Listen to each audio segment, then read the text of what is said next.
Right. మరోసారి తెలంగాణకు మోదీ ప్రధాని నాకు తెలిసి మూడోసారి ప్రధాని అయినాక మొదటిసారి అనుకుంటా తెలంగాణకు ప్రధాని మోదీ ఈ నెల 10వ తారీఖున రాబోతున్నారు. పర్యటనలో భారీ బహిరంగ సభ ఉండబోతున్నట్టు తెలుస్తుంది. సో ఏంటి మోడీ పర్యటన మీద మీ కామెంట్ ఏంటి? శ్రీశైలం గారు అభివృద్ధి కార్యక్రమాల శంకుస్థాపన కోసము, అభివృద్ధి కార్యక్రమాల ఆరంభం కోసము మూడోసారి ప్రధానంగా ప్రమాణ స్వీకారం చేసిన గౌరవ ప్రధాని మోడీ గారు తెలంగాణకు రావడాన్ని మనందరం ఆహ్వానించాలి. కానీ అది అభివృద్ధి కోణంలో వస్తున్న యాత్రగా మనం చూడట్లేదు. ఇక్కడ బీజేపీ నాయకులు విపరీతంగా హంగామా చేస్తున్నారు. ఎందుకోసం అంటే బీజేపీ ప్రభుత్వం దేశంలో ఎన్నికలే ప్రాతిపదికగా, విజయమే తనకు గీటురాయిగా తన రాజకీయ వ్యూహాలను పండి నడిపిస్తూ ఉంది. ఈరోజు కీలకమైన 5 రాష్ట్రాల్లో ఎన్నికలు అయిపోయినాయి. రేపో మాపో దాని రిజల్ట్ రాబోతూ ఉన్నది.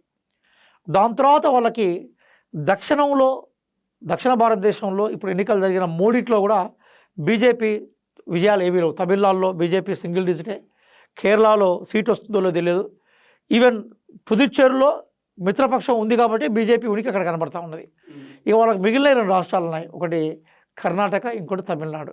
ఒకటి కర్ణాటక, తమిళనాడులో పాగా వేయకుండా దక్షిణ భారతదేశంలో వాళ్ళ రిప్రజెంటేషనే లేదు కాబట్టి వాళ్ళు ఎలక్షన్కు సంబంధించిన ఒక వ్యూహరచన చేయడం కోసం, దానికి సంబంధించి సమాయత్తం చేయడం కోసము మోడీ గారు తీసుకొస్తున్నారనే వాదనే ఈరోజు మనం చూస్తున్నాం మీడియాలో కానీ ప్రజల్లో కానీ. బహుశా మోడీ గారి పర్యటన కూడా దాని వైపే పోతుంది. అందుకోసమే ఈ పర్యటనను బీజేపీ నాయకులు చాలా ప్రెస్టేజ్ తీసుకొని ఇంకో వారం రోజులు, ఇంకో 10 రోజులు టైం ఉన్నా కూడా పెద్ద ఎత్తున సన్నాహాలు చేస్తున్నారు. దీనికి కేంద్ర బీజేపీ కూడా పూర్తిగా సహకారం చేస్తుంది. కాబట్టి మోడీ గారి పర్యటన అభివృద్ధి కోసం వస్తే మనం ఆహ్వానిద్దాం.